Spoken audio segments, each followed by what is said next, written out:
Bonjour les builders et bienvenue à l'atelier de Ch'ti Padawan. On se retrouve une nouvelle fois pour la collection Construisez votre R2D2 à l'échelle 1,5. Cette fois-ci, nous en sommes au numéro 22. Petit générique et on voit tout de suite ça ensemble.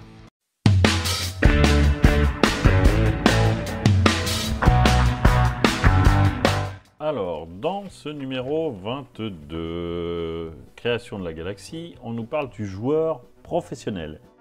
Donc en fait, on nous explique que dès le début de l'Empire contre-attaque, George Lucas tenait à enrichir un petit peu le passé de Han Solo. Donc introduire un personnage qui venait de son passé.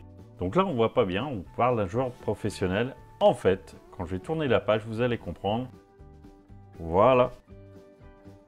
Il s'agit tout simplement de notre ami Lando Calrissian, interprété par Billy Dee Williams, dont on trouve une petite biographie ici dans les stars de Star Wars.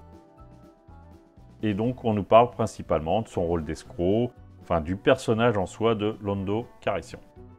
Et au niveau de derrière la magie, on nous parle des costumes qui ont été pensés pour la Cité des Nuages.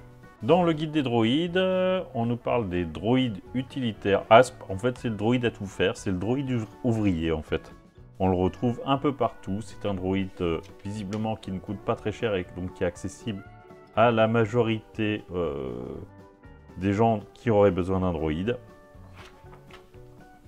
Dans l'étude de cas, on parle de la destruction de Maximo, qui est un droïde justement qui est un droïde de cette famille-là et qui se retrouve dans Star Wars Rebelle, je ne sais plus. Non, dans la guerre des clones. Il se retrouve face à C3PO qui doit se défendre. Voilà, ici on explique que c'est une main-d'œuvre de l'autorité portuaire de Mos Eisley, comme type de droïde. Élimination de déchets, voilà, c'est du polyvalent. Cette fois-ci, nous allons réaliser, en termes de montage, l'affichage des fonctions logiques de R2D2. Donc, je vais vous présenter les pièces.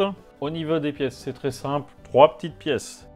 Nous avons une pièce plastique, toute simple, qui va servir de ce support à cet afficheur LCD.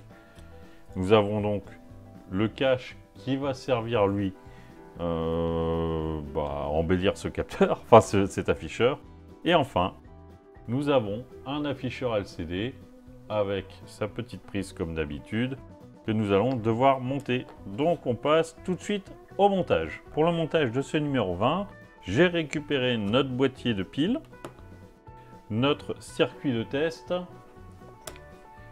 un des câbles qui nous permet de faire fonctionner les appareils électroniques et 4 petites vis, enfin 4 vis noires. C'est les 4 plus longues, enfin c'est les vis les plus longues que nous avons en fait de toute façon en vis noire. Donc, pour commencer, nous allons faire assez simple. Nous prenons le cache ici.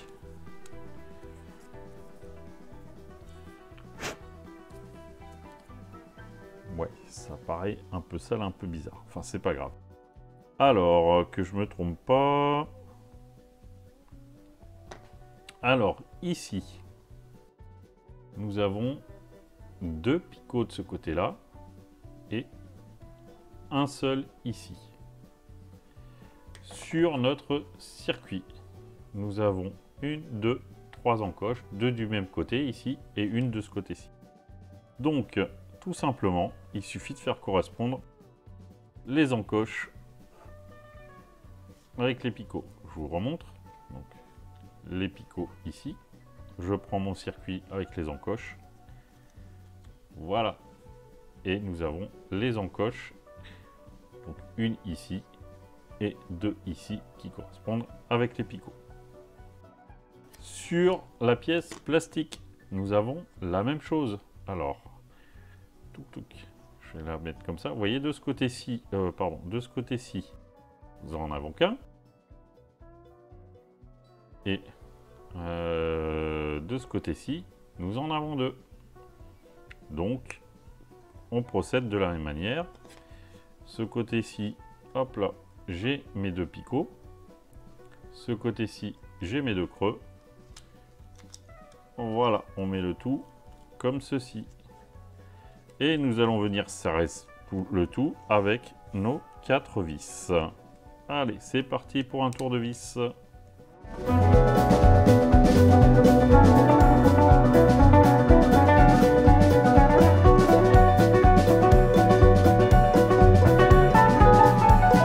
Notre circuit est réalisé.